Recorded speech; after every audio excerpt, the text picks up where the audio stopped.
week-end avec leurs parents dans un gîte isolé au milieu d'une forêt. À peine arrivés, les deux enfants décident de faire le mur seuls en pleine nature et vont surprendre deux malfrats aussi stupides que dangereux en train de faire exploser une antenne relais pour couper le réseau. Se lance alors une course-poursuite effrénée où, pour leur échapper, les deux enfants vont devoir transformer leur gîte en une véritable forteresse de pièges et obstacles. Un film avec Gérard Jugnot et Maxime Casteuil et Julien Pestel. Les scènes reprend celle de Maman, j'ai raté l'avion. Pour les vacances, suivez-moi! Waouh! Il y a une tyrolienne géante, papa, je pourrais en faire? Ce genre de questions, Jonas. Mais moi, je vis des trucs de dingue avec personne pour me dire fais attention, gna gna gna. Oh, c'était quoi ce bruit? Oh, regarde, Papou, on est recherché. C'est bizarre, y a pas de réseau. Y a pas de réseau. Bah effectivement, il n'y a plus de raison parce qu'on a fait péter l'antenne. Il y avait peut-être 3 kilos de trop. C'est qui ces deux gros guignols? Coucou, il est drôle. C'est pas Coucou, il est en train de filer. Oh, viens, je te dis, faut qu'on bouge. Attends, je ramène mon drone. Bah il s'en va. Rattrape-le. T'inquiète, je vais les choper. Gabi, Jonas. On va devoir se séparer. On fait quoi du coup? Si les deux débiles viennent ici, On va bien les recevoir. Comme dans Maman, j'ai raté l'avion.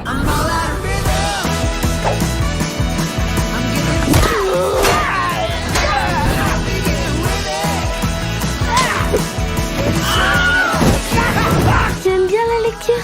J'ai jamais essayé. Oh, ça fait mal à la tête les livres. Bon, allez, on va les chercher. Très grosse journée. Bah ça.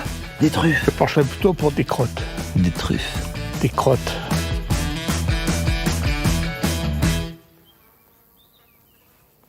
C'est pas des truffes.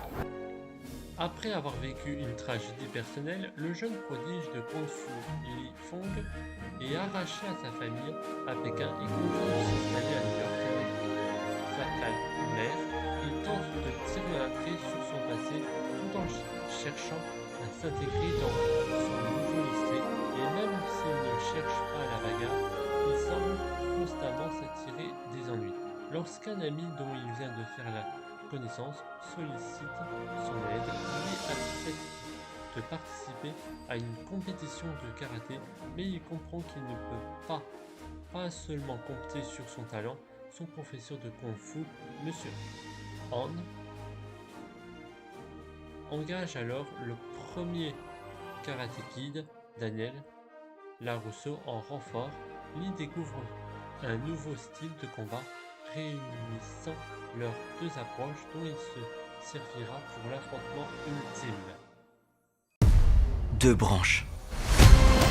Un arbre. Tu veux qu'on en parle? Ma mère veut qu'on laisse tout derrière nous. Parfois, c'est la seule façon d'aller de l'avant. Maintenant, on est en Amérique. Nouvelles règles. Nouvelle école.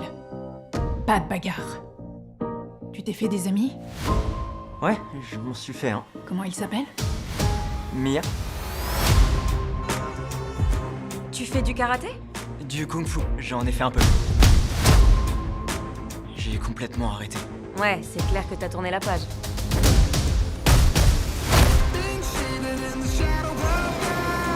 C'est qui ton pote? Connor, commence pas. C'est vraiment ce que tu veux? Tu peux rien contre des gars comme lui. Il remporte le Five Boroughs chaque année. C'est le plus grand tournoi de la ville. Dans la vie, il faut se poser une seule question. Est-ce que ça vaut la peine de se battre ou pas? Alors on devrait le laisser se battre. Pour qu'il finisse comme son frère. Pour qu'il ne finisse pas comme son frère. Lee est pour moi ce que tu étais pour Sensei Miyagi. Je veux que Lee apprenne le karaté Miyagi. Je suis désolé, monsieur Han, j'aimerais pouvoir vous aider. Tu le feras. Je ne viendrai pas à New York. Je t'attends à la grosse pomme.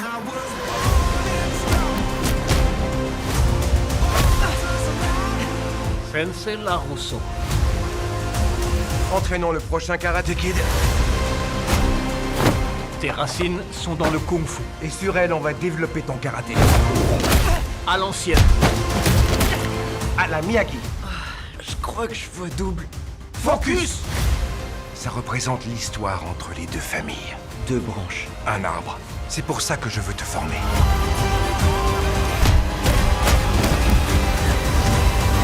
Rappelle-toi pourquoi tu te bats. Quand tu auras compris ça, tu seras prêt.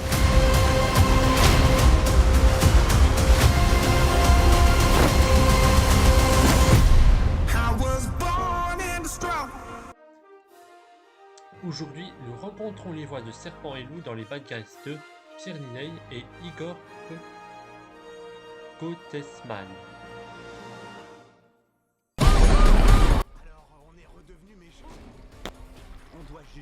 Est-ce que vous êtes toujours stressé de faire les voix de Loup et Serpent? Oh, hé, regardez-moi qui est là. Bien plus près. T'étais passé où depuis tout ce temps? Il y a toujours le petit stress, je pense, de se dire waouh, qu'est-ce que j'avais fait, et retrouver les traces un peu, et effectivement l'invention vocale. Alors moi, je suis pas hyper loin de moi, mais j'avais ce truc que j'adorais j'ai adoré le premier dessin animé, et moi, je voulais retrouver ce truc-là que j'aimais beaucoup, un peu de flegme, un peu à la Ocean's 11, les films de Tarantino. Il y a tout ça chez ce personnage qui est le leader de cette bande, et une espèce de décontraction aussi, pouvoir parler un peu de sujets pas du tout importants au milieu d'une scène d'action, d'un braquage de banque. Ouais, vu de cette façon, je reconnais, c'est vrai, on s'éparpille un peu.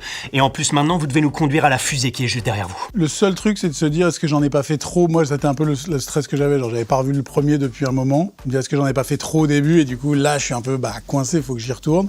Mais non, je crois que c'est... Non, c'est trop? Ouais. Ok. Ouais, trop. C'est bien qu'on en parle. Namasté, les gars. Vous ne trouvez pas que le soleil est particulièrement éclatant aujourd'hui? Non. Les gars, elle, c'est Suzanne. Salut. Est-ce que c'est ton otage? Non, c'est mon amoureuse.